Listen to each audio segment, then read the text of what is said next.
নমস্কার।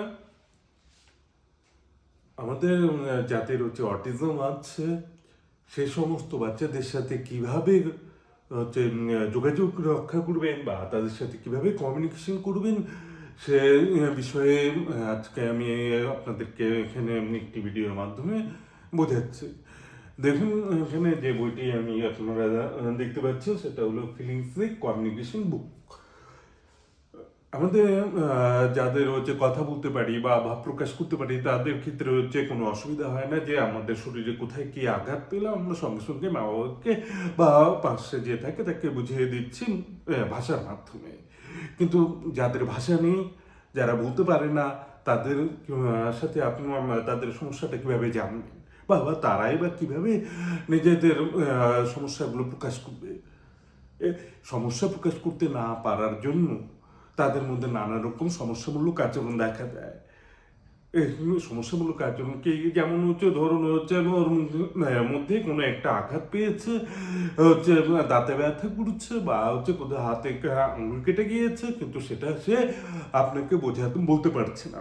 বলতে না পারার জন্য তার মধ্যে নানা রকম অস্থিরতা দেখা দিচ্ছে।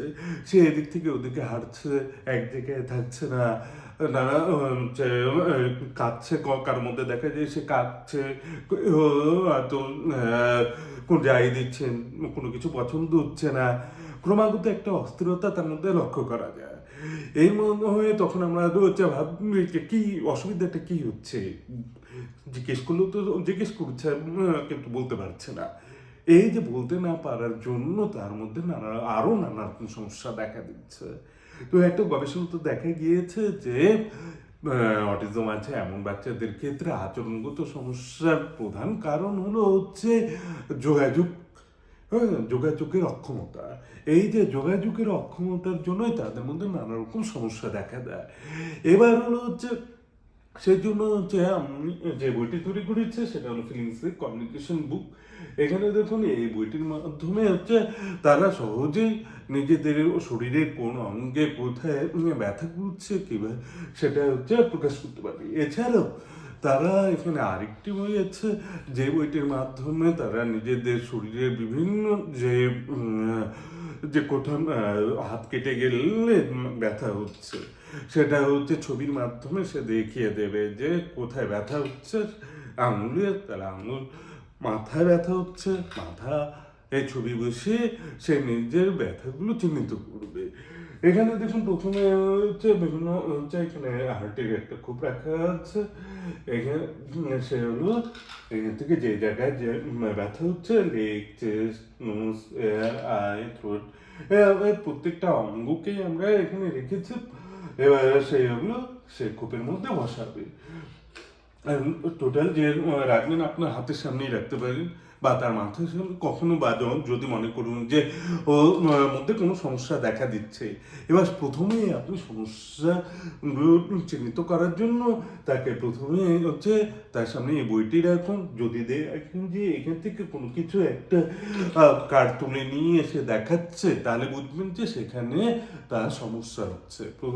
যখন তার মধ্যে কোনো রকম সমস্যা হবে সে ওই বইটির মাধ্যমে প্রকাশ করবে।